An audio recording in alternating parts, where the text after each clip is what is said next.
I finally installed my CB radio. What's up, everybody? How's we doing today? So right now it's 8:01. Just now leaving the house to go to work. So now my mom and I were actually leaving the house to go to work. This morning I woke up at 6:30, but I got up at 6:31 because I knew I had a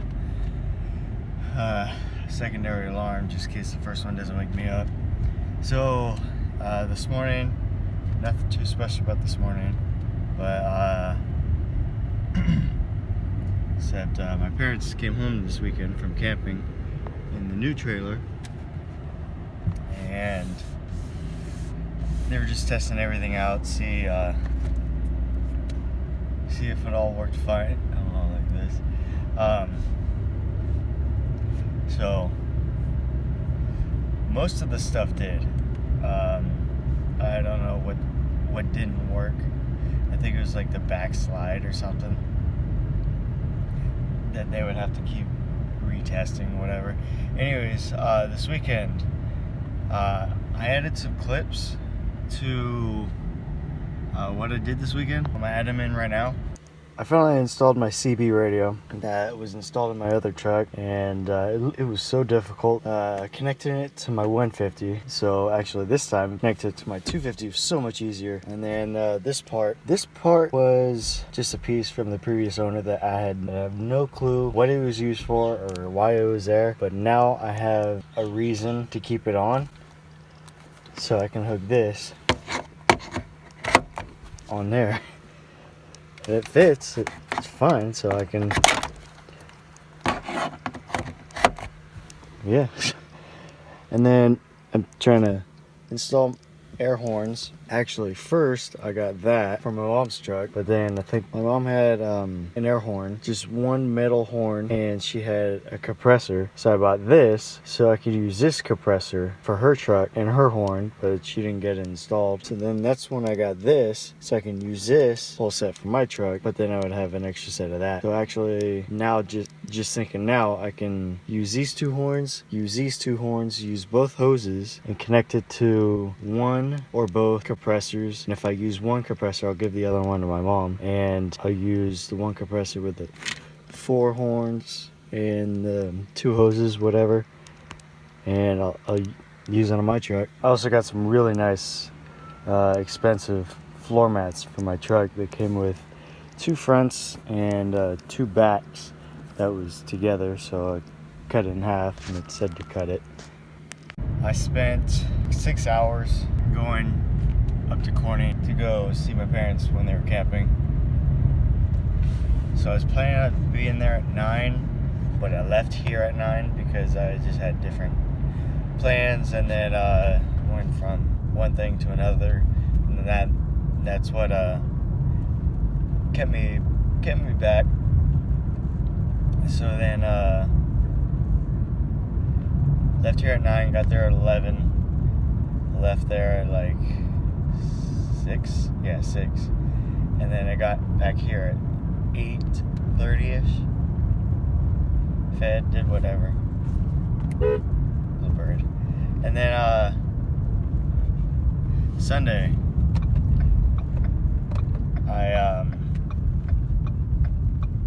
Sunday night,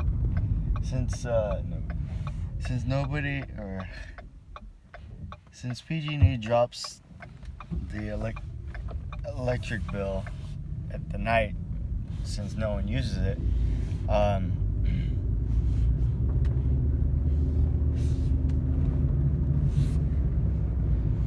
since PG&E drops the electricity bill at night since nobody uses it, so I took advantage and cleaned the house. So I did laundry and it did the dishes. I don't mind doing dishes. I was a dishwasher once 2 years ago, and like one of my old jobs, and I don't mind doing dishes at home as long as it's on the weekend, because during the week I'm always at work, and then I get home, I'm tired, so I don't mind doing it on the weekend, so that's why I did Saturday night and laundry. So anyways, did that, and then Sunday morning, I installed my CB on my truck, and then, well, I washed my car, washed my truck when the sun was rising, so that was about 8 or 9, and then about from 11 or no,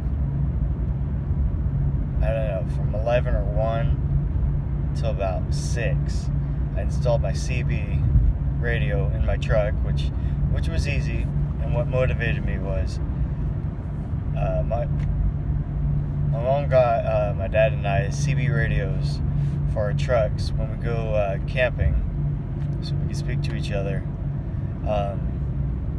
when we're in traffic or whatever, instead of taking the extra minute to call on the phone and get it that way to get a faster response. So it would be CB radios. That'd be easier. So I had it installed on my 150, my last truck, and then I took it out because I sold it. And then so I was watching a YouTube video of how to install a CB and a PA system, and they're really easy. So that's what I did. The only thing I need for my CB radio is my brackets to hold the CB up, but I can't find that. My dad said it was in the toolbox right where the CB was. I looked 6 times and it wasn't there. So now got it installed. I don't have a PA system, but I plan on getting one soon, maybe this weekend or something, I don't know. But right now I'm gonna go to work and I see you there.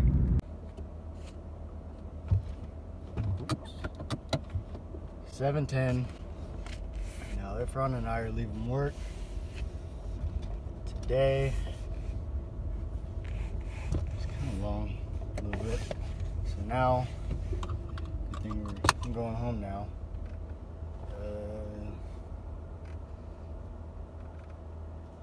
Let's see.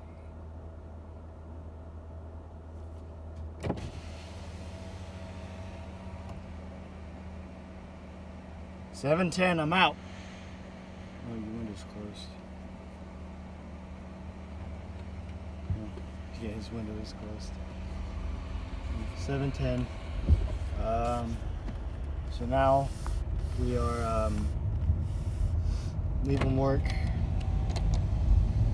So one thing that happened to me tonight, just like 10-20 minutes ago,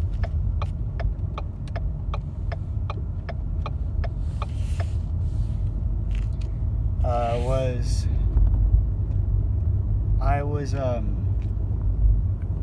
filling up the last 2 trucks that came in, and one of the guys that was driving one of the trucks told me to clean out his truck. We're not supposed to. We're not supposed to clean out anybody's trucks because it's their responsibility and it's their trash. So I'm like, well, he says, hey, Lane can do it then. And I said, I ain't cleaning out your truck.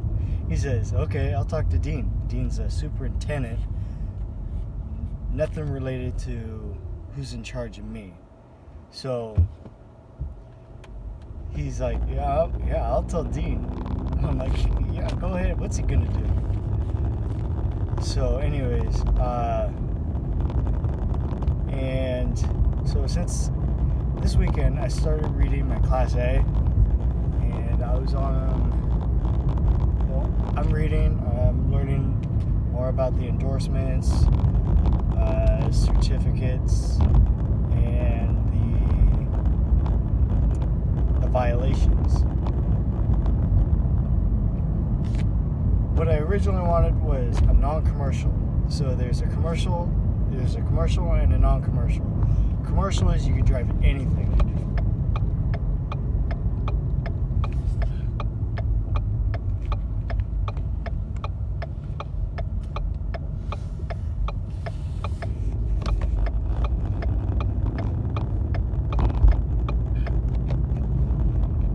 So for commercial, you can drive anything. For non-commercial, it could be anything, but if it's for personal use.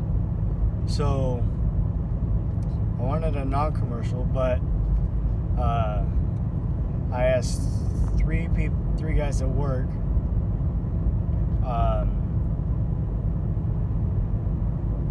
about taking my Class A, and one guy that I said that I wanted to get my non-commercial, he said, if you take your non-commercial versus your commercial, same questions, but you get paid a lot more money with having a commercial license, which is okay.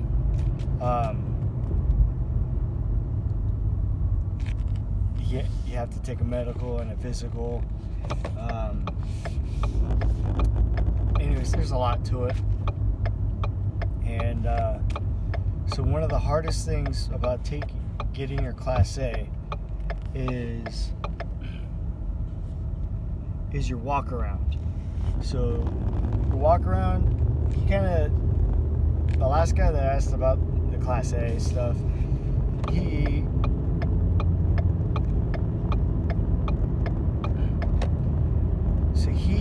kind of basically went over what the whole walk around was. You gotta literally point out every single thing on that truck, starting from the inside and then at one corner of the truck going all the way around. Okay, all lug nuts are on, all lug nuts are on. Suspension's good, this thing is good behind the wheel. Mirrors are good, it's not moving, it's stiff. All doors are on. And seatbelt works, passenger works, this, that. And I was like, whoa, yeah, I can tell, very in depth. So now, kind of just not looking into a commercial Class A because there's a lot to it. So I'm gonna ask them tomorrow if I see them, if you have to do the same thing for non-commercial. Anyways, now we're gonna go home and I'll see you there. Second, let's update you. So I think I'm in the vlogger here. So thank you everybody for watching. If you did enjoy, please subscribe to my vlogs. Thank you and have a good day. Goodbye.